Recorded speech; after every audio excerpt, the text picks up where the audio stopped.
when the scapegoat child has to deny their own gifts.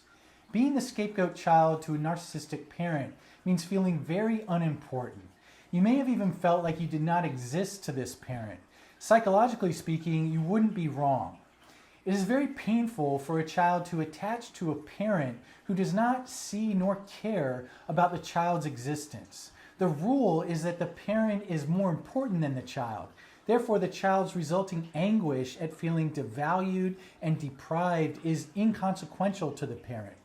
In this kind of arrangement, the child avoids experiences that reflect the child's importance, because such experience contradicts the narcissistic parent's rule that the child remain unimportant. The child can actually feel worse in such moments where they find themselves to be treated as though they're important.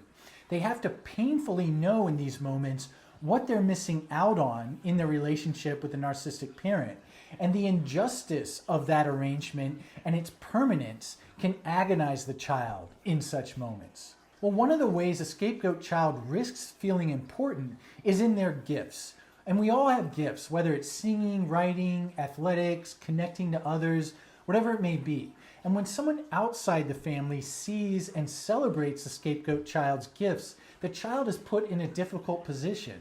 They need to protect themselves from the pain of knowing what they are missing in their narcissistic family, and the child risks the narcissistic parent's vindictive attack if the child's gifts evoke that parent's envy. Well, in today's video, I describe how the scapegoat child survives this ordeal. The child, in essence, has to deny their own gifts. They may learn to celebrate others' gifts instead of their own, and both strategies protect the scapegoat child. Later, the scapegoat survivor may unconsciously continue to deny their gifts by finding relationships with people like their narcissistic parent. And I will discuss how survivors can recover their gifts today in safe current relationships. Well, my name is Jay Reed, and I'm a licensed psychotherapist in California, and I specialize in helping people recover from narcissistic abuse. This form of abuse can leave us feeling lost and estranged from our very sense of who we are. And in individual therapy and through my online course on recovery from narcissistic abuse, I try to offer a map that allows individuals to come back to the quality of life that they know they deserve. And although each survivor has to travel this path themselves, I think a map can be tremendously useful to do this with. And there are 3 features on this map that I call the 3 pillars of recovery. Pillar number 1 is making sense of what happened so you can grow to know it wasn't your fault. Pillar number 2 is gaining distance from the narcissistic abuser, whether psychological, emotional, or physical distance. Pillar number 3 is living in defiance of the narcissist rules. And you can't do this in a vacuum, I don't believe. It's important to find communities of people who can get, validate, and support you on this path. For instance, in my online course on recovery from narcissistic abuse, I have an accompanying private Facebook group where survivors, course takers can connect with one another and support each other along the way. Today's video falls under pillar number 2, making sense of what happened. And if you were a scapegoat survivor to a narcissistic parent or partner, then I encourage you to check out my free ebook on the topic.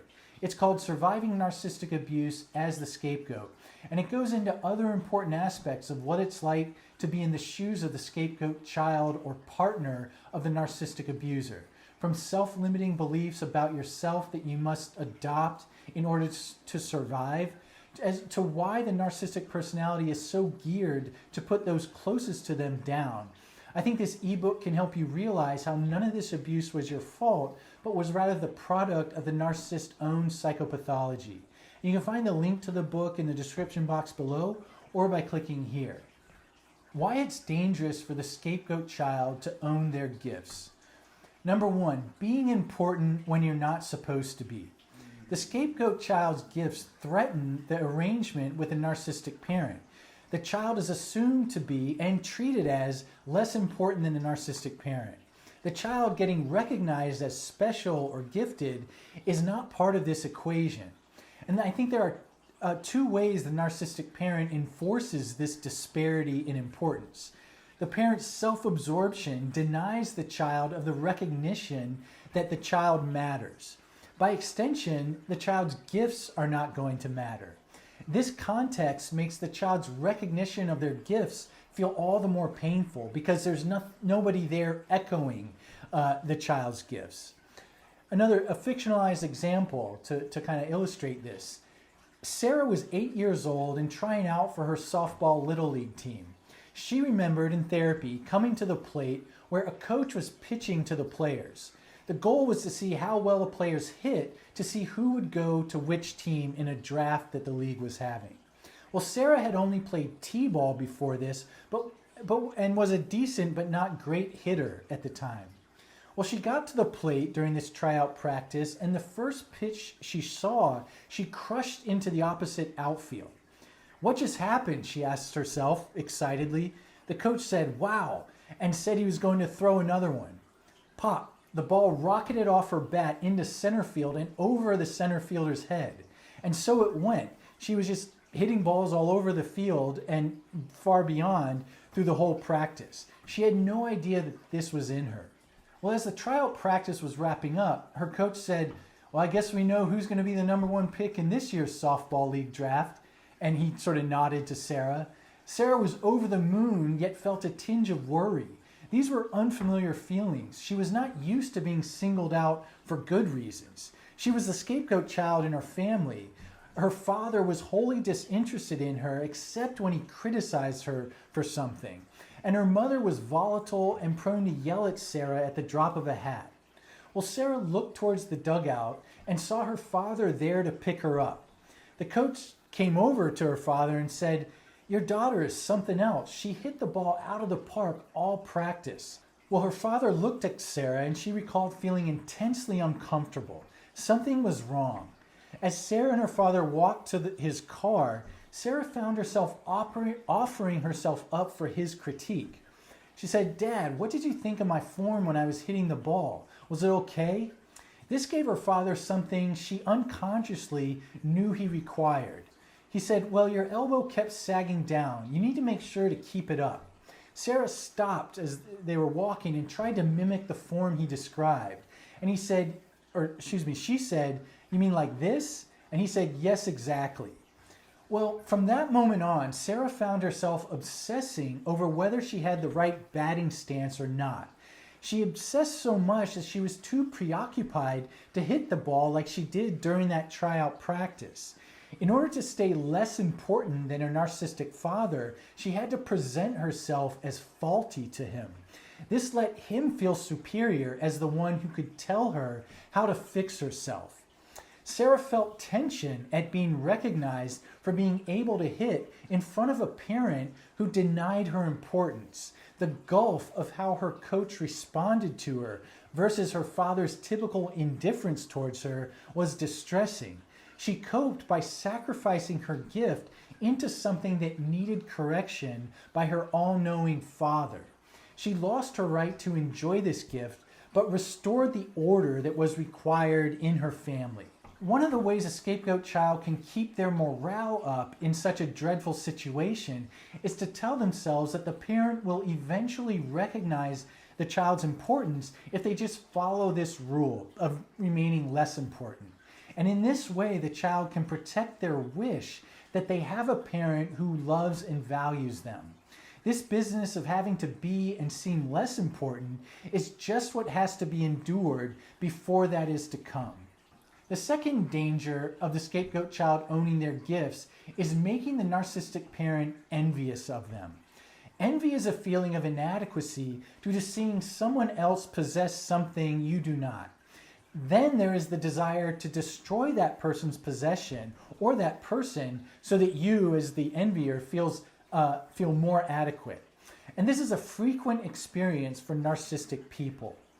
Well, scapegoat survivors of narcissistic parents recall being punished suspiciously soon after a success. Kids who were popular at school and invited to sleep over at friends' homes would often return the next morning to a parent who was irate at them. The reasons could vary, but the sequence was the same.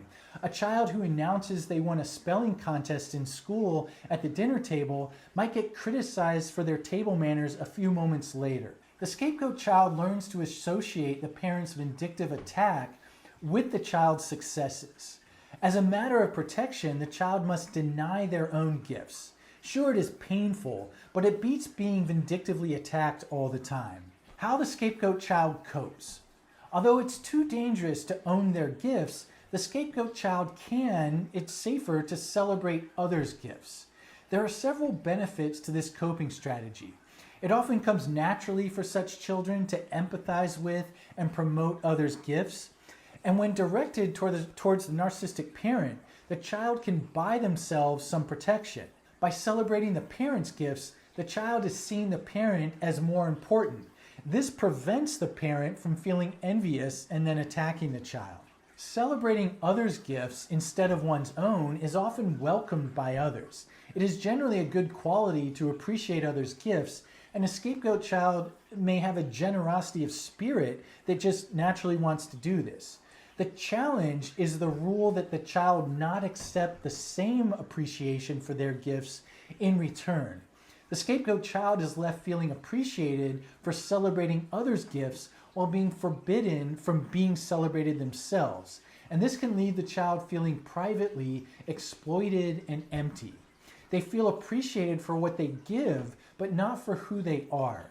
The child's only reliable sense of worth can be making others feel good about their gifts. How scapegoat survivors may continue denying their gifts.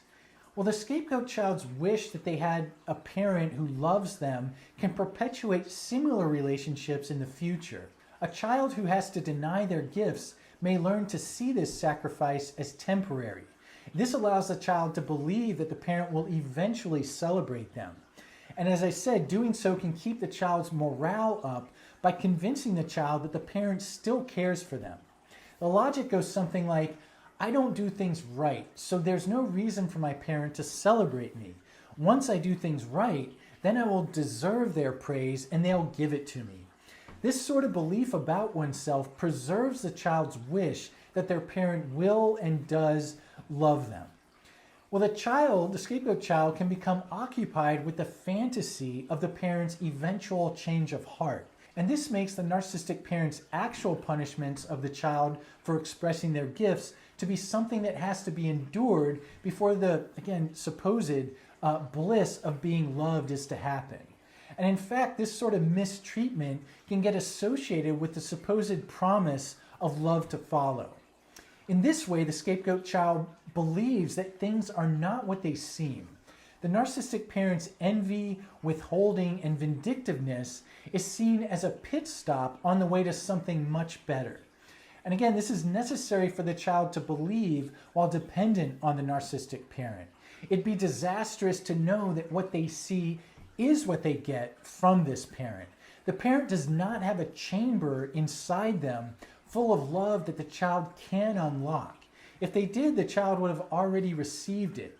But this can only be understood and known with enough distance from the parent and when the child or later survivor is no longer actually dependent on that parent. The scapegoat survivor can later feel strongly attracted to similar narcissistic people. When they find someone who is threatened by their gifts, the survivor can associate this with that promise of love to come later. A partner who denies a scapegoat survivor's gifts is then offering helpful correction. And the thinking goes that with enough self-modification, their partner will give them the acceptance they seek. Things are not what they seem in such relationships again. The fantasy that helped the survivor survive their narcissistic parent leads them or can lead them towards similar predicaments in current relationships. Well, the path towards recovering your gifts. A scapegoat survivor needs to experience firsthand an ongoing relationship where their gifts do not threaten it. In a relationship with someone who is safe, the danger of them turning away or against you isn't present. Expression of your gifts does not evoke withdrawal or hostility from the other person. And with repetition, the association between being gifted and being endangered diminishes. I'm arguing here that it is not the experience of using one's gifts that is the problem. Rather, it is the traumatic association of these gifts with the narcissistic parent's retaliation that is in fact the problem. So in new relationships, the survivor can experience a completely different calculus, that they receive care and attention for being who they are, not for how they meet the other person's needs. So the scapegoat survivor has to shift from valuing the promise of love to whether love or care is actually present. Instead of seeing love and acceptance as something that comes after feeling and being treated as undeserving, the survivor gets to expect it now. If the survivor is not given the acceptance they seek, then this is a signal to look elsewhere. This means taking the other person's treatment of you at face value. You get to prize the actual presence of being treated well, again, rather than its promise. A common challenge in this process of going where this type of reception is present is actually feeling guilty for moving away from people who do not treat you well. This may seem hard to understand at first, but if you were the scapegoat child, then you likely had to take responsibility for the narcissistic parent's emotional well-being. That was the parent's entitled expectation of you, and failure to do so would result in further suffering for the scapegoat child. As a result, the survivor's decision to move away from people who mistreat them can feel like shirking their responsibility, and when that happens, guilt is soon to follow. A way to challenge and move past such guilt is to remind yourself that you are only responsible for your emotional well-being. And I know this is easier said than experienced, but it is important to gain new experience in relationships that endorse this point. Spending time with people who prioritize their own needs so that others are not expected to.